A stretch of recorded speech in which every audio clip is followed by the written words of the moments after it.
Hi வணக்கம் உறவுகளே. இன்றைக்கி என்ன விஷயம் பார்க்க போகிறோம் அப்படின்னு பார்த்தீங்கன்னா, யூடியூப் ஷார்ட்ஸில் நான் 1.5 நிமிஷம் வீடியோ போடுறேன்க்கா. ஆனால் அதில் வந்து வாட்சிங் அவர் ஆட் ஆகுமா, அதை வச்சு மானிட்டேஷன் பண்ண முடியுமா அப்படின்னு சொல்லி நிறைய பேருக்கு டவுட்டாக இருக்கும். நீங்கள் வந்துட்டு மெயினாக இந்த விஷயத்தை வந்து ஸ்கிப் பண்ணாமல் கேளுங்க. இந்த வீடியோவை ரொம்ப யூஸ்ஃபுல்லாக இருக்கும். நிறைய பேர் வந்துட்டு நம்ம ஷார்ட்ஸை மட்டுமே 3 நிமிஷம் கொடுத்துருக்காங்க, அதை மட்டுமே போட்டு நம்ம வாட்ச் அவரை கொண்டு வந்துடலாம் அப்படின்னு மட்டும் நினைக்காதீங்க. நீங்கள் மெயினாக தெரிஞ்சிக்கக்கூடிய விஷயம் வந்து 3 நிமிஷம் வரைக்கும் நீங்கள் வீடியோ எடுத்து அப்லோட் பண்ணீங்க அப்படின்னா ஷார்ட்ஸில் தான் கன்வெர்ட் ஆகும். அதில் வாட்சிங் அவர் வந்து ஷார்ட்ஸில் தான் வாட்சிங் அவர் ஆட் ஆகுமே ஒழிய மானிட்டேஷன் பேஜில் வந்து வாட்சிங் அவர் கிடையாது.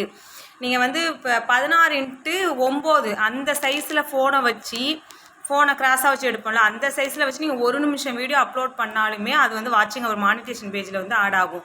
நீங்கள் இப்படி செல்ஃபி மாடலில் வச்சு நீங்கள் 3 நிமிஷம் வரைக்கும் வீடியோ எடுத்து நீங்கள் வீடியோவில் போய் அப்லோட் பண்ணாலும் அது ஷார்ட்ஸில் தான் போய் அப்லோட் ஆகும். அதுக்கு வந்துட்டு உங்களுக்கு மானிட்டேஷன் கிடையாது. அது வியூஸை மட்டும்தான் கனெக்ட் பண்ணுவாங்க, சரிங்களா? வியூஸு அதை வச்சு தான் கனெக்ட் பண்ணி போடுவாங்க. மானிட்டேஷனுக்கு அப்ளை பண்ண முடியாது, அந்த வாட்சிங் அவர் எடுத்துக்க மாட்டாங்க.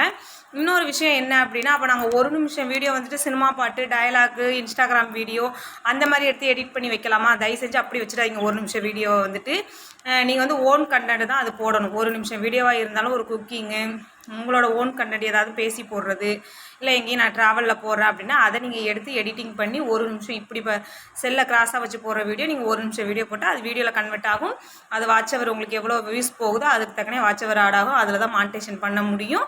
இந்த ஷார்ட்ஸில் 3 நிமிஷம் வரைக்கும் கொடுத்துருக்காங்கல்ல, இது நீங்கள் ஷார்ட்ஸ் 3 நிமிஷம் போட்டாலுமே வந்துட்டு உங்களுக்கு வந்துட்டு வியூஸ் கணக்கு தான் எடுப்பாங்க. முன்னாடி பேஜில் ஒய்டி பேஜில் முன்னாடி பேஜில் 2 கட்டம் கொடுத்துருப்பாங்கல்ல, அதில் வந்து தான் இந்த வாட்சிங் அவர் ஆட் ஆகுமே ஒழிய லாஸ்ட் பேஜில் ஆட் ஆகாது. இது மானிட்டேஷனுக்கு இந்த வாட்சிங் அவர் கிடையாது, சரிங்களா? இது ஒரு சில பேர் கேட்டுக்கிட்டே இருக்காங்க. நீங்கள் வந்துட்டு இந்த 1 நிமிஷம் வீடியோ ஷார்ட்ஸில் போட்டு வேஸ்ட் பண்ணுறதுக்கு பதிலாக நீங்கள் ஓன் கண்டென்ட் போட்டிங்க அப்படின்னா அது வந்துட்டு வீடியோவாக கன்வெர்ட் பண்ணும், சரிங்களா? இப்படி கிராஸாக வச்சு எடுங்க. 16:9 ஷேப்பில் எடுத்து நீங்கள் வந்து அதில் அப்லோட் பண்ணுங்கள். கண்டிப்பாக உங்களுக்கு வாட்ச் அவர் கொஞ்சம் கொஞ்சமாக இன்க்ரீஸ் ஆகும். ஓகே ஒருவேளை, இது வந்து ஒரு நண்பர் தான் வந்து கமெண்ட் பண்ணியிருந்தாங்க, அவங்களுக்கு தான் இந்த வீடியோ. ஓகே, அடுத்த ஒரு சூப்பரான வீடியோவில் பார்க்கலாம். பாய்.